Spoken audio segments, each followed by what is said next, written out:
This is an interview on the 14th of February 2009 with John Alexander McPhail, V45921, Corporal, 39th Battalion, B Company, 12 Platoon. Can I call you Jack? Yeah.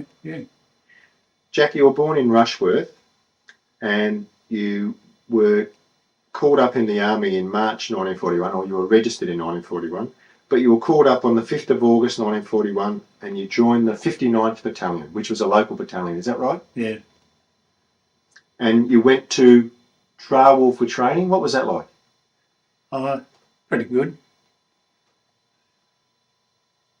And you had a brother, Hugh, was also with you? That's right, yeah. And he was a bit older than you? Yeah, 3 years. Did you do much training at Trail? Was it just infantry training or?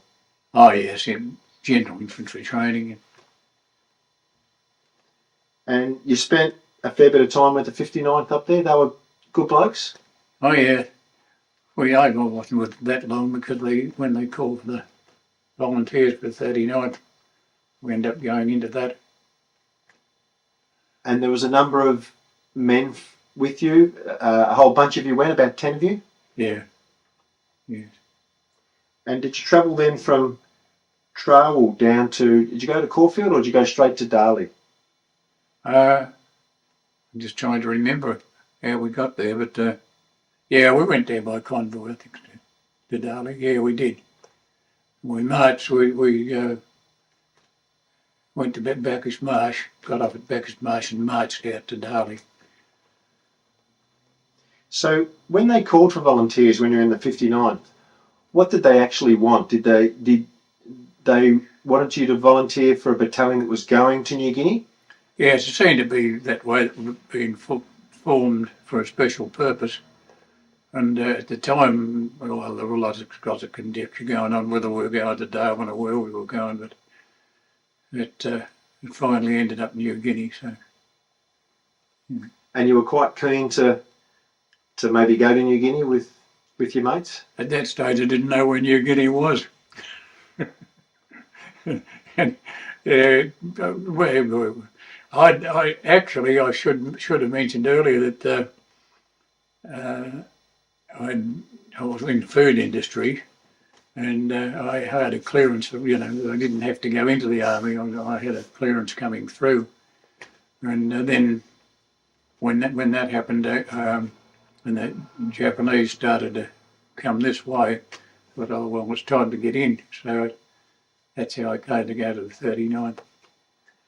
And when you arrived at Darley, the 39th hadn't long been formed, or it was in the process of being formed. Yeah. What sort of feeling was there in the battalion? A good battalion to be in? Oh yes, it was quite good, yeah, and spirit of adventure, of course, and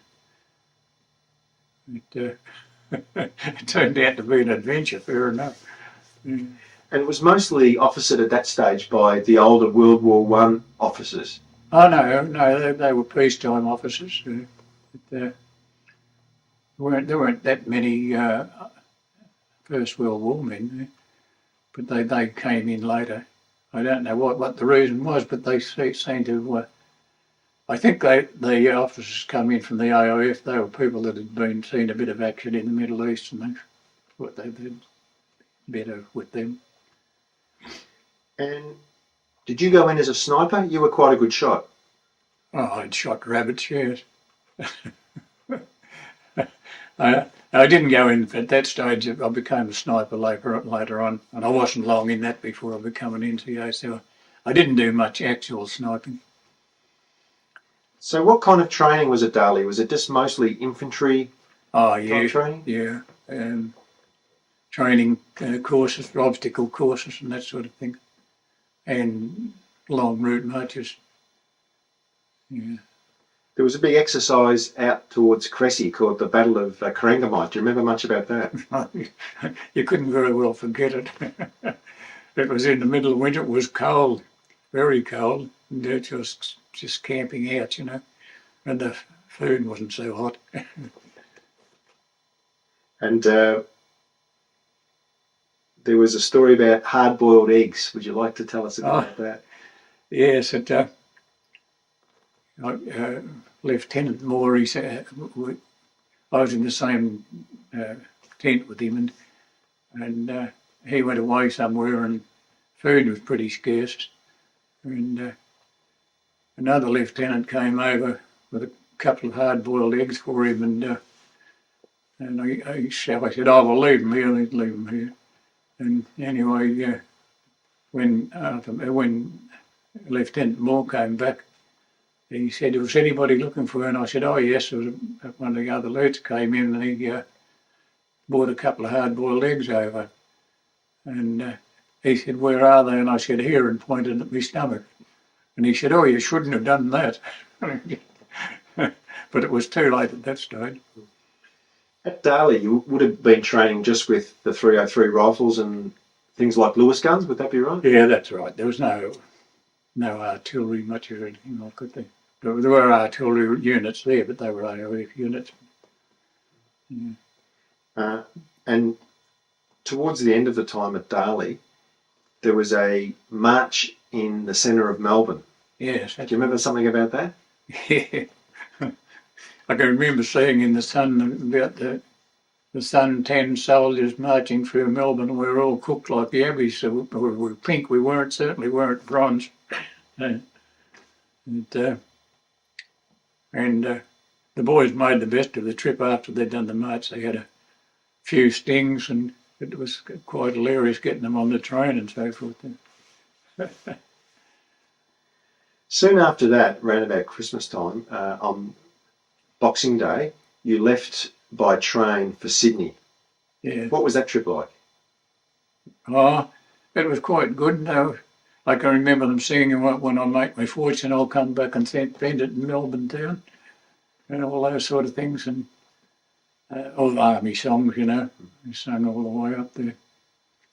We didn't at that stage know what we were quite going into, but there you are. Oh, what did your mother and father think about you going to New Guinea at this stage? Did you have some leave before you left? Yes, we did, but I can't remember. Embarkation leave, yes, I know, but I can't remember. It was only a matter of a few days.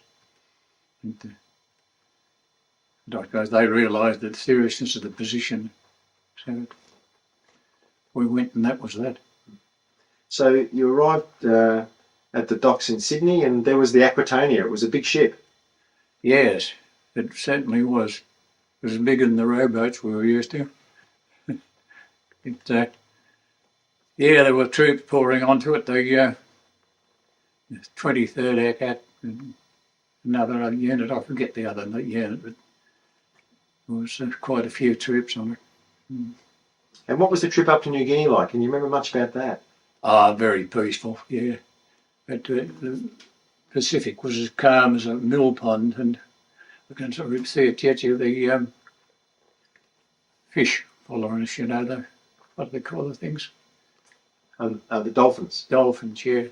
We were escorted by dolphins and a couple of New Zealand boats, I think. One New Zealand boat and one Australian. I know the New Zealand boat, I think, was the Achilles. I don't know what the other boat was. No, they were also supposed to be, and I don't know, it's probably only conjecture, also supposed to be submarines in the convoy. So, it was a very peaceful trip. And we had a look at the flying flying fish flying around the boats. They're quite amusing. Was there much training done on the boat on the way up? Maybe a bit of... No, not really. We did a lot of foot running and that sort of thing. So there was enough room on the Aquitania to do sprints and boxing, of course. And yeah, we had a bit of training that way and boat drill, what to do if we got sunk. Were you actually sleeping downstairs, or did you sleep up on deck? Well, we slept up on deck because we were used to sleeping out in the open, but I don't know how many decks there were on it, but I know some of them were down A, B, C, D, E deck. But we got up to where the fresh air was as much as we could. And you finally reached Port Moresby, and you sailed into Port Moresby Harbour. How did you feel about finally getting to New Guinea? I can remember looking over the hills and said, I wonder if we have to walk over those, you know. Even then you were a bit suspicious about them. Yeah, because there were no plans at that stage No, of what the 39th was going to do. no. Well, if there was, they didn't tell us.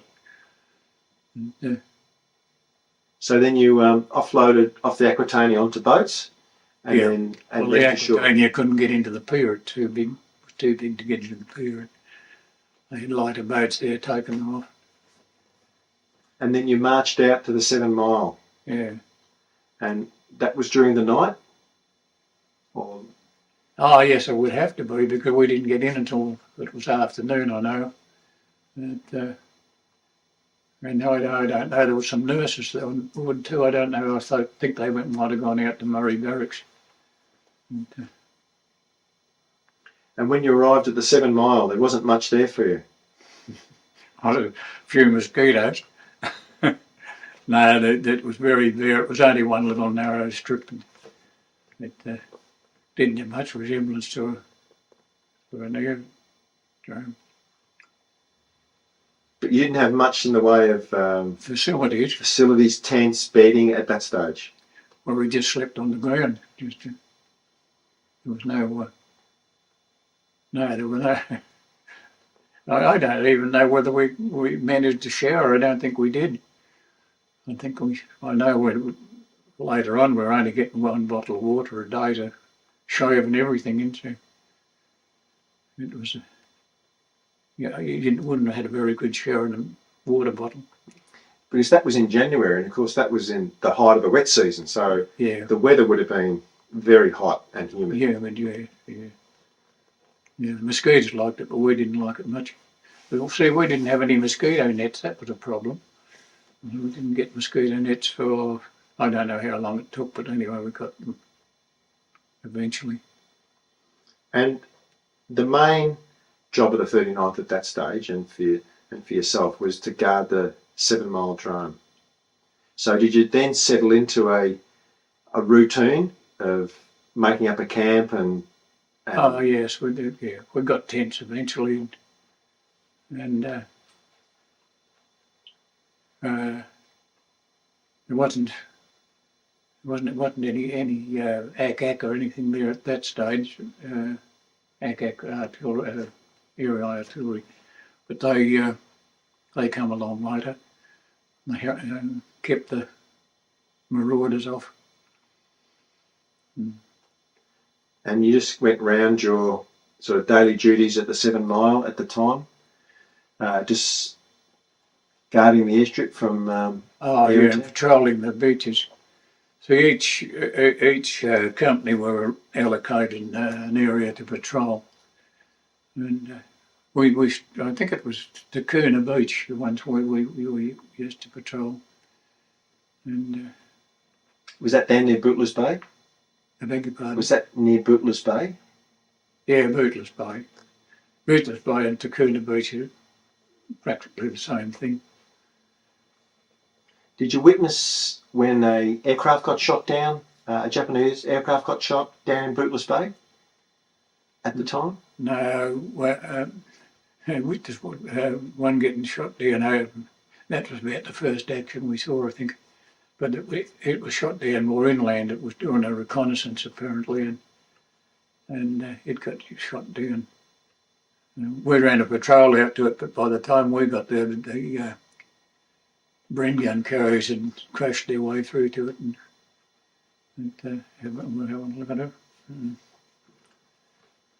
So you did spend a bit of time away from the 7 Mile drome, guarding other areas. Well, yes, down towards the ocean. We did, but we moved back to the 7 Mile drome, put in weapon pits, and mounted Louis guns. They weren't very effective, but we might have frightened some. And then the bombing raids started. Can you tell us something about the bombing raids and also the? I can remember the first one quite vividly because there was two of us. I don't know how we come to be there because we were at me in Murray Barracks, and this other bloke said to me, "Oh, it was coming on evening." He said, "There's there's an air raid on, and he said, well, what are you thinking? I said, oh, we suppose we better go and have a look at it. That's how green we were. I said, I suppose we better go and have a look at it. Anyway, they were bombing around Moresby somewhere, and every bomb that came down, you thought the next one was going to be yours, you know. But actually, they were a fair way away from us at that stage. Can you remember when the Kid Hawks arrived? Because it took a while before the Australian aircraft arrived. Yeah, I remember, yeah. Yeah, we called them Tomorrow Hawks because they were going to come tomorrow. And they never ever got around to it. Now, eventually they did, and when they did, we rendered a few of them unserviceable because we thought they were Japanese bugging on an act. And we opened fire on them. I remember one bloke jumping out of a plane saying, you blokes will do me. You've ruined about 3 of our planes. That's the start of it. But it was good to have the Australian Kid Hawks there, though. Yes, it was, but it was a bit unkind to them because they couldn't stand up to these Zeros. The Zeros are far more manoeuvrable. And at that stage, were you receiving some letters from home, from your parents? Oh, yes, occasionally, yeah. And that was good? Oh, yes. And in some ways it was, in other ways it made you a little bit homesick, but by and large it was quite good. You knew that somebody was still thinking of you. And your brother Hugh, who was in not only the same company but in the same section as you in Upper Two, yeah, you were kept pretty close to him? Oh, yes, yes. We were in the same tent. I don't know how it came about, but we were supposed to be protecting the dram, which we were, but they put the tents up and straight in line with the aerodrome, so any air overflow from the aerodrome, you copped it. And they dropped a few anti-personnel bombs amongst us and shattered our mosquito nets and so forth. It just seemed strange that they'd put you there, but anyway, they did. You spoke before about a humorous story about your beer ration and a bombing raid. Would you like to recount that story for us? Yes, there was an outpost there, mainly manned at night, and it was to give warning to people that there was a bombing raid coming on, and we were there this time, and I think there were 3 or 4 of us. I'm not too sure, but I know that there was. I think there was only one drinker amongst us, and they sent us up a bottle of beer each, and we gave it to the one bloke on it, and he ended up fairly merry. He was in charge, as a matter of fact. And anyway, blame me, it wasn't very long before there was a raid, and he got on the phone back to battalion headquarters and said, he said, they're bombing the 7 Mile Drome. It's a beautiful sight. There's beautiful blue flames going up in the air, and they've turned and they're going towards headquarters, and there was a silence on the other end. Bang, down the phone went. Captain Sam Templeton was the company commander of B Company. Yeah. What do you remember about Sam as a soldier and a leader? He was a good soldier, but perhaps a bit too. I don't know just how to put this. You'd say that he's a bit too adventurous. He'd pull anything on, fight anybody. Fight. If there was a fight going, he'd be in it. And he was a good man in the right place. You recounted another humorous story when a water pipe burst at the 7 Mile Drome, and Sam Templeton was involved. Yeah, Sam got involved with some bloke. I don't know who he was, but when I don't know whether somebody put a pick through the pipe or what, but anyway, the water was going up in a big cloud. We all decided there was no women inside, so we all stripped off and got under it. And Sam got into an argument with this bloke. I don't know what it was all about, really, but nothing probably. And anyway, Sam took his belt off. Now, I don't know whether he took his belt off to get undressed or what, but this bloke thought he was going to use it on him anyway, use it as a weapon. And he said, "Don't you pull a belt on me, mate." And how they had a fair sort of an argument there, and eventually they were separated, and one of our blokes said that he knew the bloke that Sam was tangled with, and he said, "Well, you want to be careful with him because he fought in Sherman's tent." And he said, he might have done too, but I'll bet he's not been in as many public house brawls as I have." That caused a bit of a ripple through the crowd. They all roared laughing, of course. But there's no doubt about him, he would have fought him for sure. He was only been giving him about 15 or 20 years. One of the duties of the 39th Battalion while you're at the 7 Mile Drome at Port Moresby was to unload and load ships down at the docks. And one of the ships was the McDouey, which was later bombed and sunk. Were you involved in working on the McDouey? Yeah. We were had a smaller boat, and we were taking stuff off, unloading the stuff off the McDouey and taking it out onto the pier, and the trucks were taken away. And when the air raid came on, they said, "Oh, all aboard the McDouey." And I couldn't understand that, but anyway, it happened, and we all got onto the McDouey, and they said, go down below. And I didn't like the idea of that, and 3 or 4 of us stayed up on top amongst the winches, and when the McDouey was hit, the shrapnel was flying up on top, and a bomb went down and exploded amongst the personnel in the boat itself down below decks. And it was a bit panicky because there were 2 full holes of petrol on it, and the bomb went off between them. It was a bit of a firebomb, and that was a matter of getting the dead and wounded off, and that was it. The following day they came back and finished the job off, finished the McDouey. But they were the first casualties for the 39th Battalion. They would have been, yes. The first action we were ever in. Lieutenant Money, I think. Did you know Lieutenant Money? Matter of fact, I don't know, but he was. I saw him there after he was killed. Yeah.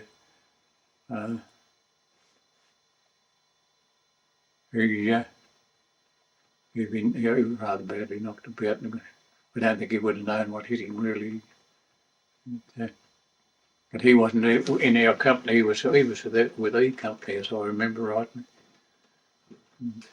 Was there much training done at the 7 Mile at all while you were there? Yes, well, yeah, you could say it was training. We did a bit of. We didn't have enough ammunition to fire much, but anyway, we did sort of stunts and patrols and that sort of thing. Out from the 7 Mile? Yeah, out from the 7 Mile, yeah. Mm. At that stage, were you a section leader, Jack? No, just a plain old private. About this time, during about April, so you'd been there probably 3 or 4 months then, there was word that the 39th had to go up the track or had to get to Kokoda, led by Sam Templeton. So that was B Company, who you were with. So you were one of the first men to, one of the first groups of men to actually go on the Kokoda Track. Yeah, we were. Yeah. Were you taken by vehicle down to Owers Corner, or did you walk most of the way? I think we marched. Pretty sure we did. I can't remember. There was a fair bit of marching going on about that time, but anyway, I doubt very much that there would have been no vehicular track there to get going. I think we marched up. Is this from the 7 Mile? You marched all the way up to Owers Corner? Yeah. And Sam was in the lead? Sam was in the lead all the time. If there was anything to be done, Sam was at the front, yes.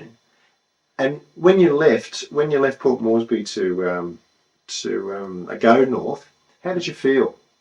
Because I suppose you were going into the unknown. Yes, really. Were you excited about the prospect? Not really. I knew we were going somewhere that wouldn't be too pleasant, but no. Well, at that stage, you know, you're so raw as you are, you don't really stop to think about it. You just go and that's it. You realise you've done something silly when the crackers start going off. And your brother Hugh, he went around on the Gilly Gilly, which was the supply ship with Alan Collier, to drop ammunition and supplies off at Buna. Yeah. You were partly responsible for him being on that boat, weren't you? Yeah, more or less I do. I wasn't very, very happy about him having to walk up to Kokoda. He was sick at the time. He had malaria and different things.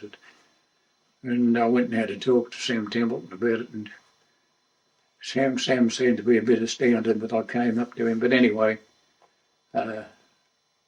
he eventually called me and said, I've decided to put your brother on the boat with the stores. So he went around with the stores and did the unloading and that sort of thing. I don't know how many were on the Gilly Gilly. There's only 3 or 4, I think. But your brother then had to walk from Buna to Kokoda. Yeah. So really, I didn't save him much. You started the walk at Owers. You probably looked over at the hills and they looked quite formidable. What was your? Can you just give us some personal experiences about walking along the track, and how everyone felt and how difficult it was? I can tell you what everybody said, but I won't. No, we were quite inexperienced. We didn't really know what we were going to, but when you start sliding backwards, you suddenly realise, well, we've got a bit of a job on our hands here. But at that stage, see, later on, they put steps in. The natives put them in, I suppose. But when we went up there was no steps at all. We just walked up this track, and of course it was constantly wet and soggy. But, yeah, it wasn't too good. Although there was some good scenery on the way up. So, you know, there was ferns and that sort of thing in the creeks, and it was quite picturesque. And you were carrying, at that stage, just a 303 rifle, ammunition, some packs? Yeah. Some food, change of clothes? Was that about the load you were carrying? Yeah. And I think, from memory, I think they were 45 pound, I'm not sure. Talking in pounds. That's a very heavy load to carry across the Owen Stanleys. It's a very heavy load to carry anywhere as far as I'm concerned. How did your clothes and boots stand up to it? The boots, the army boots are exceptionally good. There's no two ways about that. They stand up pretty well. But when you're sleeping in them and that so forth, you know, we had our boots and didn't have them off for days and days. And of course the clothing, well, you know, you didn't get a chance to give it a decent wash, and it wasn't very pleasant. Because all you would have had was just a ground sheet? Is that all you had? Didn't have any tents or anything? It was just a ground sheet, wasn't it? Just a ground sheet, yeah. And when I think we had a mosquito net. Yeah, we did. We had mosquito nets when we went up to Kokoda, but we didn't have them when we really needed them down in the flat country. But yeah. So, because there was probably a lack of maps, and you wouldn't even have heard of the names of the villages before, which have since become famous. No. So the walk would have probably taken you 7 or 8 days? From memory, I think it took 6. I'm not sure, but yeah, around that range, 6 to 7 days. And you came out of Kokoda village in the end? Came what? You came out at Kokoda village? Yeah. And then headed up towards Oivy and the Kamusi River? Well, what happened, we were out patrolling towards the Yoda area, the Yodas from Kokoda, and we heard this bombardment going on, and we said, oh, that's our blokes having a bit of a practice, you know. By the time we came back to the camp, we were told that the Japanese were landing at Buna, so we had to saddle up and get down there, you know. Pardon me. There were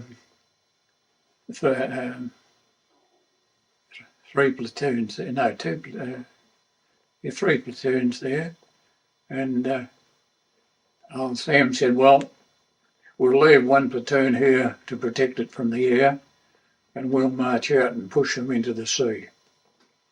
We didn't know at that stage there were 1,600 of them landed. Anyway, we went down whistling and singing and come back crying. You were still fairly, I suppose spirits were still up then? Hmm? Spirits were still high at that stage? Oh, yes. Well, we didn't know what we were going into anyway. But isolation gets to you when you realise that there's only 60 of you there and you're up against a pretty big force. Your isolation gets to you a bit. And we knew that things would have to improve.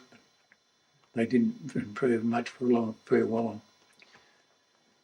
Was your first contact with the Japanese, as such, your first physical contact with the Japanese, was that around the Kamusi River at Wairopi? Yes. Wairopi. I think they were one and the same thing. We didn't have time to stand around working out where we were, really. But we put in a roadblock or a ambush forward of Wairopi, and then we thought, well, we'd better be back on the other side of the river and let them cross the river. So we come back over the river. And were you involved in that first ambush? Yeah, two platoons of us. And were the Japanese marching up the road, or? Yeah, well, some of them come. Some of them were on push bikes, and they also had they'd captured some. I don't know who they were. They were South Sea Islanders or something, and they used them as a screen. And of course, once we started shooting, the screen sound cleared out, and they were left in the middle of the track on their own. And then you pulled back to the Kamusi River across the other side, and then you set up again across the other side. Yeah, we kept sort of leapfrogging. We'd set up, and they sort of, you knew when they were going around you could hear them and feel them going around you. And when you thought that they were about to close in, you moved back and put up another stand. Did you have much help from the PIB with, or the police boys guiding back to Kokoda at that stage? Or was it just... No, not really. I don't know what happened there. It was a bit difficult because the administration unit from Buna was withdrawing through us. We were sort of letting them come through us. And the PIB, I think they thought that was a good idea to withdraw too, but they did a bit of a job, yes. And Sam Templeman was still in charge at that stage and still walking around, commanding the company. You mentioned that he was fairly brazen, walking around in front of the Japanese. Yes, he did some funny things. He faced up, he just seemed to want to defy them, but he, in all fairness to him, he did a good job, but you can't sort of risk your company in that way, he was a bit inclined to be reckless. And then you fell back to Oivi, back towards Oivi, Yeah, with the Japanese yeah, hot on your tails. yeah, yeah. I can understand the Napoleon's statement about the morale of a retiring army being low. It is when you've got to keep pulling out, you know. That you can only stay as long as you can. That's what it amounts to. How did you find the Japanese as soldiers? Were they fairly skillful? They were good. They were good in some respects and not so good in others. The first lot that they were, you know, you hear about them being little bandy men with glasses and all this. The ones we ran into first up, they were a pretty solid sort of a mob. Of course, I think they were seasoned troops. They'd been to China, I think, And they had mortars and heavy machine guns. oh yeah. So the morale at that stage, when you were withdrawing back towards Kokoda, Yeah. wouldn't have been too high, would it? No, it wasn't. But it was just a matter of sticking and hanging on as long as you could until the reinforcements got up there. And, Jack, you were withdrawing back to Kokoda. How was the ammunition at that stage, the supply of ammunition? Was it running low?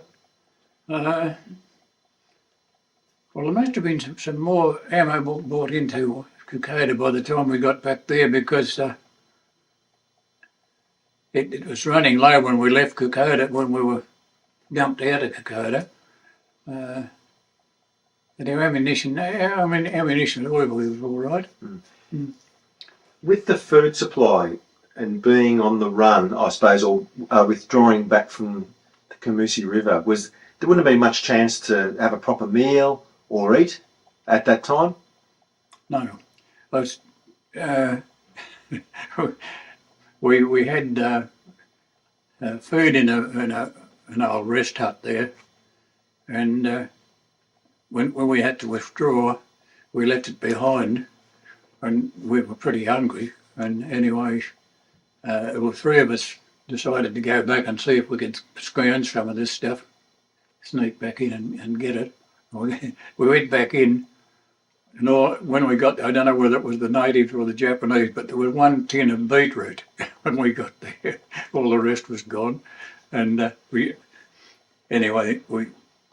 picked up the tin of beetroot and said, oh, well, that's it. So we were making back to our lines, and we had a consultation, which was not much use saving a tin of beetroot amongst the company. So we walked up into the bush and opened it up and ate it between the streams. But it was quite all right to eat. There was nothing wrong with it, but it would have been a shame to have wasted it. On the withdrawal back to Kokoda from Oivi and the Kamusi River, Captain Sam Templeton went off on his own and obviously was later killed. Was that a big shock to the company at the time, to lose their leader? Yes, it was. And I can't, yeah, it was, yeah. So you finally arrived back at Kokoda and you made a stand at Kokoda. Yeah. First of all, when we left Oivi, we went back to Deniki and reformed at Deniki, went back into Kokoda, like patrolled Kokoda and saw that there was nobody there, couldn't see them. But looking back on it now, I think they must have thought we'd gone to Yoda, and the nips had gone up there. And we went, once we saw that there was nobody there, we patrolled it and then went back in and stayed there until they caught up with us again. So you dug in at Kokoda, and you were at the end of the peninsula, the very steep part as it goes down toward the road to Oivi. Was that right? And you were dug in there with weapons pits on the edge of the steep escarpment. Yeah. And you just waited there for the Japanese to come at that stage. Yeah. Well, it didn't take long for them to come when they realised that we were there. And Colonel Owen, who was the commanding officer at that stage, had a headquarters in a small hut just near you. Was he just up up to the left from you? Yeah, she was more or less in the centre. And then the Japanese made their attack up the steep part of the escarpment. Yeah. At that stage, you had a Tommy gun. You'd given your rifle in for a Tommy gun, or did you still have your No, rifle? at that stage I still had the Patton 14, the sniper's rifle. I don't remember where I got the Tommy gun, but as people got wounded or killed, well, he took over the automatic weapons, you know. So I don't know. No, I wouldn't have had an automatic there. I would have had a rifle. Yeah. And the Japanese attacked on a moonlit night? Mm. Yeah, there wasn't very much night fighting went on, you know, but you never knew the time it was going to. That's what used to annoy me, sleeping in my boots. I used to hate it, you know. At one stage there, we didn't have our boots off for weeks. And were you at Kokoda long, defending Kokoda a couple of days? No, not a couple of days. We ran out of ammunition, or pretty near did, and it was time to get out. And then we withdrew, and A Company went back in. So did you withdraw up through the rubber, up back towards Deniki, or did you cross the creek and go past the airfield? No, we went back up to Deniki. Mm. And I think Colonel Owen had been killed at that stage too, hadn't he? Yes, he didn't really last very long. He was up there throwing hand grenades with the boys, and he caught one. Mm-hmm. So the Japanese were coming straight up the hill towards you, were they? Yeah. It's hard to call it a hill. It was like a steep-sided delta, you know, and they were charging up there. Murder. And their officers were encouraging them to fight on? Their officers, yeah. Oh, yeah. They're sounding the bugle now and again, you know, a bit of a rev up.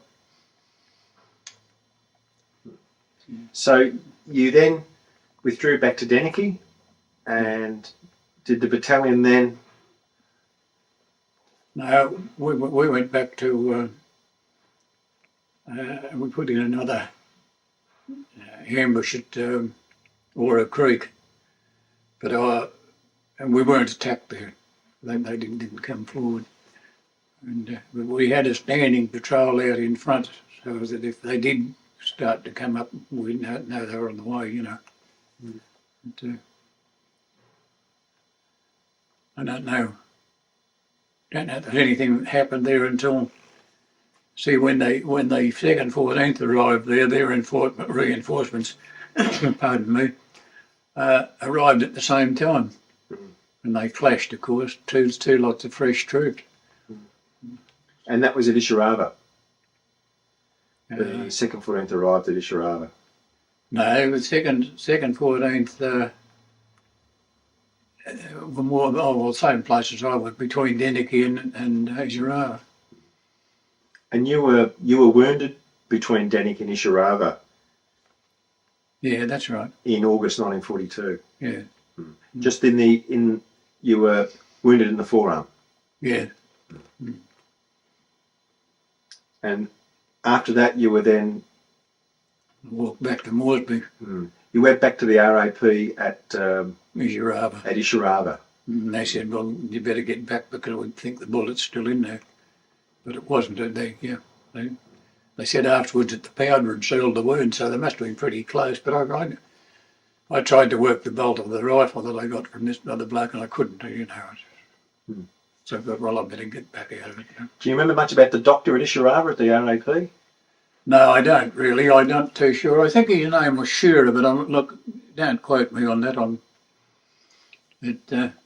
He was coming out on a stretcher as I came out, and I walked around the stretcher there, and the native were carrying him out, and there was a bloke with him, an Australian, and he said, "Oh, that's the doctor. He's got both his legs broken."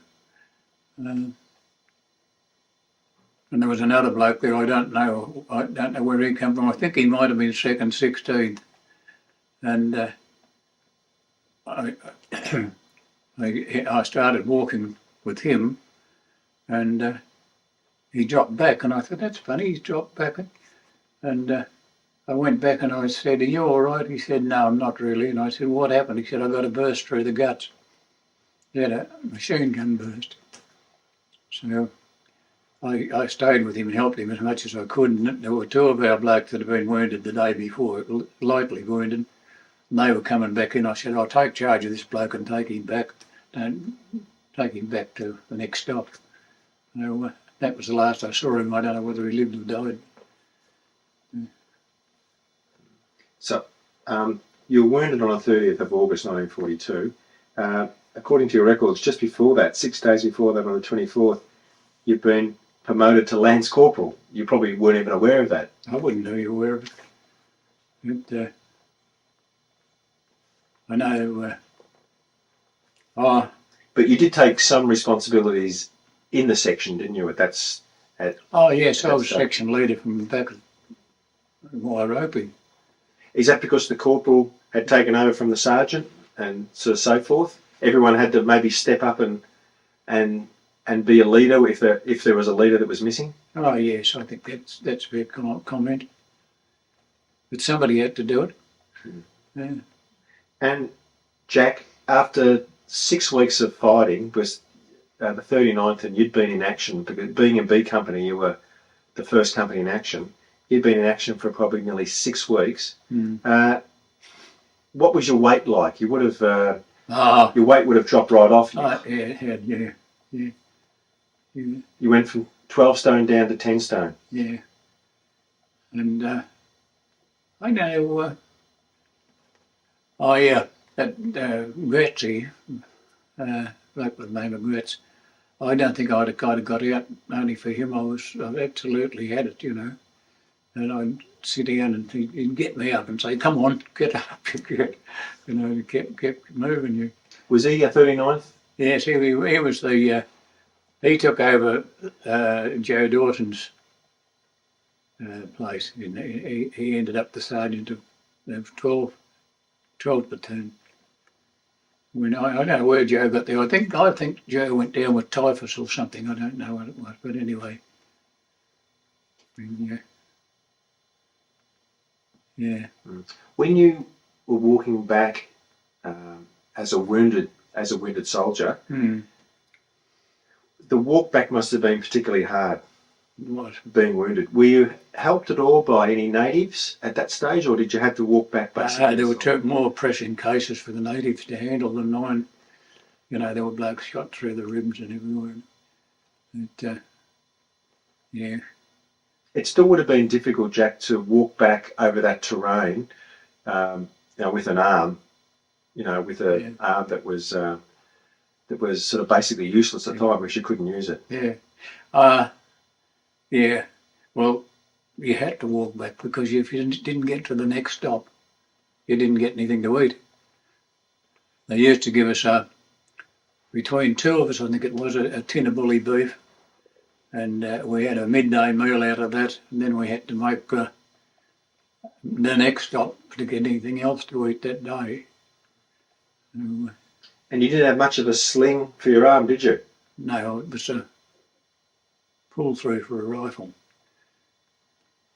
Have you seen a pull-through? Yeah, it's just a bit of rope or string? Or? Yeah, that's right, with a weight on the end of it. Yeah.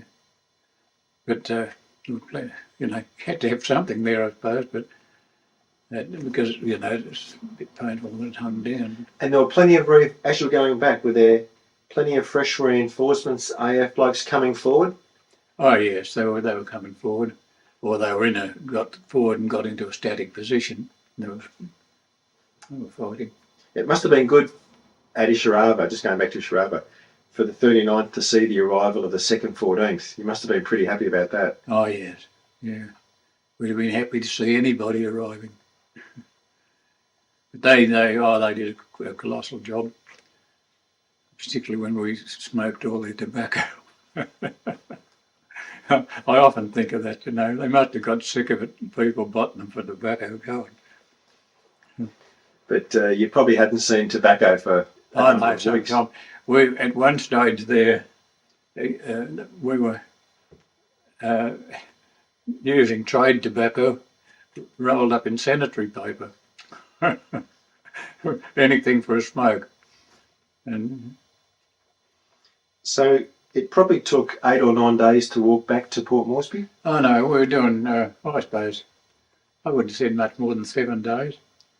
Well, we would have been picked up somewhere before the Koitaki.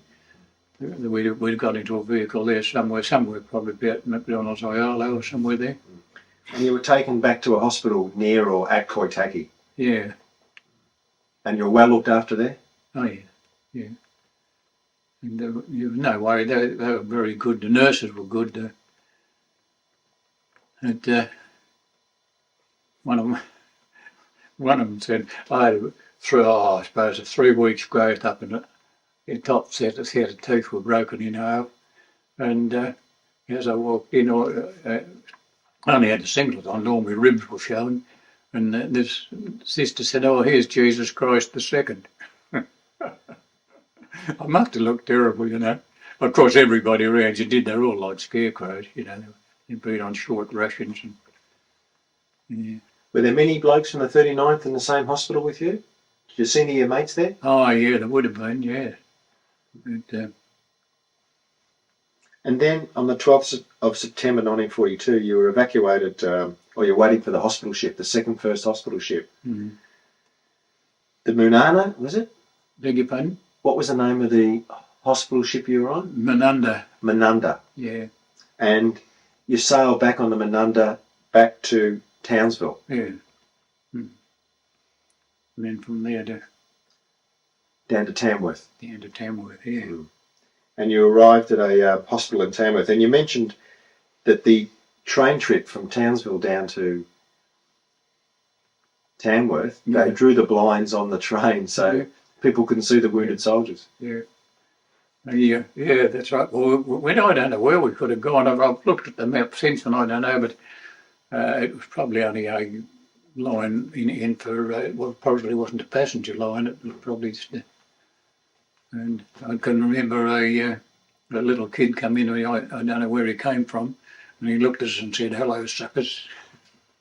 I thought, "Yeah, true." And then after that you went to a Sydney convalescence home, and then you had special hospital leave back to Melbourne. It would be good to see your parents again. Oh no, they were terrible. No, yes, of course it was. Yeah. And then after that, you must have patched up okay, because then you were sent back to New Guinea to rejoin the 39th, and they'd just finished the Northern Beaches campaign, the Gona, sort of Sanananda campaign. Yeah.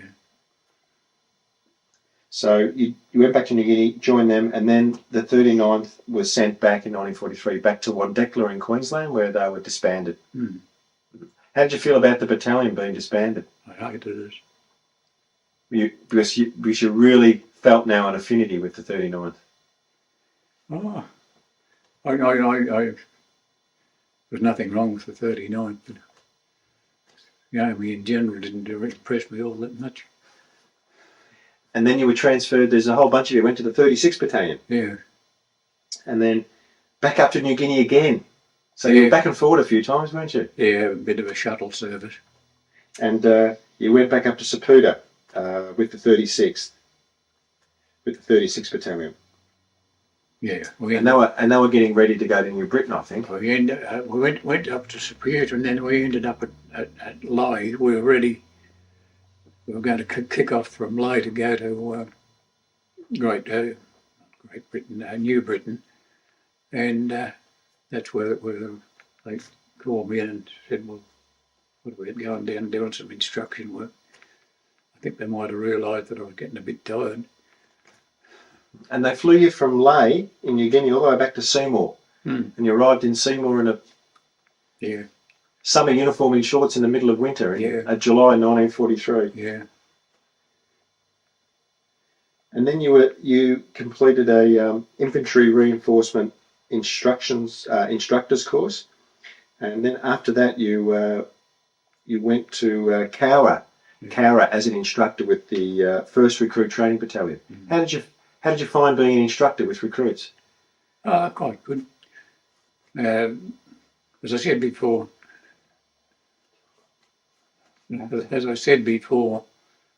some of the recruits coming through were rather rugged, you know, but by and large it was all right. Mm. And at that stage you had your V number, you were still a militiaman? Yeah. To the Corps? Yeah, exactly. Yeah. Did anyone, the word sort of choco, did anyone call you choco, or you didn't mind that? Or No, towards the end they didn't, but the coercion was still there though, just the same. And, you know, a lot of blokes jacked up on it, didn't like the idea of being forced into anything. At that stage you were, I think in October 1943, you were promoted to a corporal, according to your records. October. Oh yes, that'd be about right. Oh well, confirmation would have come through, but it would have been recommended before then, I would have thought. But you weren't at Cowra during the breakout with the Japanese, were you? No, I arrived there just after it. Mm. Yeah. And then at some stage they wanted to make you into the they want to put you into the Provo Corps, which you obviously weren't very happy about, and you actually got out of that in the end. Yeah, I got out of it. Yeah. But there were 32 of us. This bloke addressed us at captain. He said, "There's 33 of you blokes on parade here, and at the end of this parade, 32 of you will be provos." And I thought, oh God, this is good enough for me. So I stepped out and I said, well, I won't be that one. And I got out of it eventually, but he made it a bit hard. And then you got transferred out of the Recruit Training Battalion and you went back to the 36th Battalion.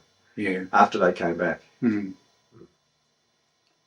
Well, Jack, on behalf of the 39th Battalion Association Historical Subcommittee, we would like to thank you for your time and this very interesting interview. Thank you. Quite a pleasure. Thank you.